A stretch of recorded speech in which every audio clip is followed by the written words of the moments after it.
Jana tumeshuhudia uhuni mkubwa ukifanywa na baadhi ya wahuni pale kwenye uwanja wa New Amani Complex. Hawa baadhi ya wahuni walirikodiwa wakiwafanyia vurugu, wakiwavua jezi zenye thamani zaidi duniani, jezi za klabu ya Yanga, baadhi ya watu waliokuwa wamezivaa. Lakini wakaenda mbali zaidi, hawa watu waliovaa jezi za thamani zaidi duniani wakawa wanatolewa nje ya uwanja wasiangalie fainali. Tumie fursa hii kwanza kuwaambia vitendo hivi sisi kama viongozi wa klabu ya Yanga vimetusikitisha sana na tunavilaani, kwa sababu sisi tunaamini kwenye uungwana kwenye mchezo wa mpira wa miguu. Hivyo tunaziomba mamlaka zote ambazo zinahusika, sababu video zipo, watu hawa waliofanya ule uhuni wachukuliwe hatua kali na iwe fundisho kwa watu wengine. Lakini neno langu kwa mashabiki wa Yanga ambao jana wamekumbana na kadhia hiyo, kwanza tuwape pole. Tunafahamu mlisafiri wengine kutoka mbali, kakata viingilio. Ile ni mchezo wa fainali, sio mchezo wa mtu, ni mchezo wa kafu. Kila mtu ana haki ya kuangalia ule mchezo, kwa hiyo tuwape pole. Lakini kwa wengine ni waombe, endeleeni na ustaarabu na tamaduni ambayo Yanga tuko nayo. Tusijiingize kwenye makundi ya wahuni wachache ambao sasa hivi wanaanza kupandikiza chuki kwenye ushabiki wetu ambao tuko nao.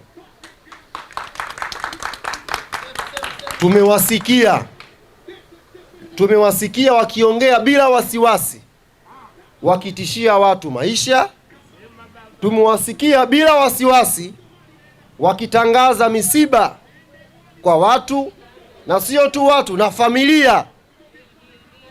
Sisi tulistaajabu sana kuona mtu sijui ana mamlaka, maana tumeshindwa, tumekaa kimya, hatujui mtu ana nguvu gani, hatujui wenzetu wana mamlaka yapi, mpaka unasimama mbele ya hadhira unatangazia watu utawazika Mwanakwereke, wengine utawazika Kisutu.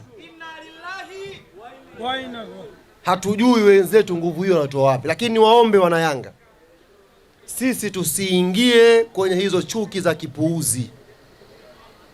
Tulinde utamaduni na desturi yetu ya uungwana, kama ambavyo waasisi wa klabu hii, wazee wa klabu hii, wakubwa wetu na sisi na wadogo wetu watakaokuja kuishangilia klabu hii. Yanga kwanza ni ustaarabu. Nimeona kwenye magrupu ya WhatsApp watu wana hasira kweli kweli, wakipania kulipa kisasi. Nisiwe mnafiki, nimeona watu wakipania kulipa kisasi. Lakini kama kiongozi wenu nipo hapa kuwaomba, futeni hayo mawazo.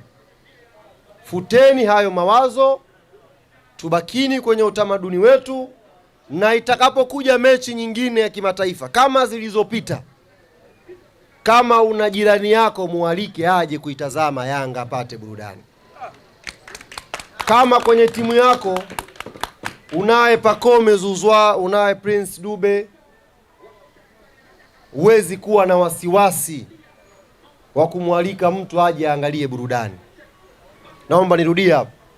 Kama kwenye timu yako, timu yoyote tu ile duniani, una mchezaji kama Max Nzengeli, una mchezaji kama Faisal Salim, huwezi kuwa na wasiwasi kualika mashabiki waje waenjoy burudani.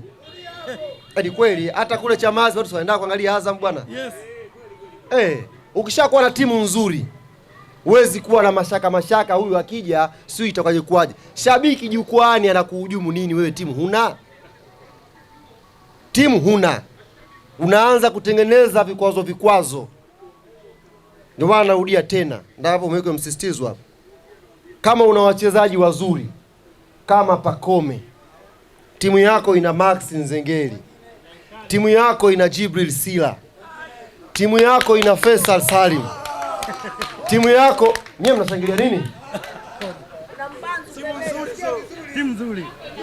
Timu yako ni nzuri. Kwa sababu nchi hii hata pale Azam watu wanataka kuangalia mechi. Uongo kweli? Si mnaendaka Chamazi kuangalia Azam?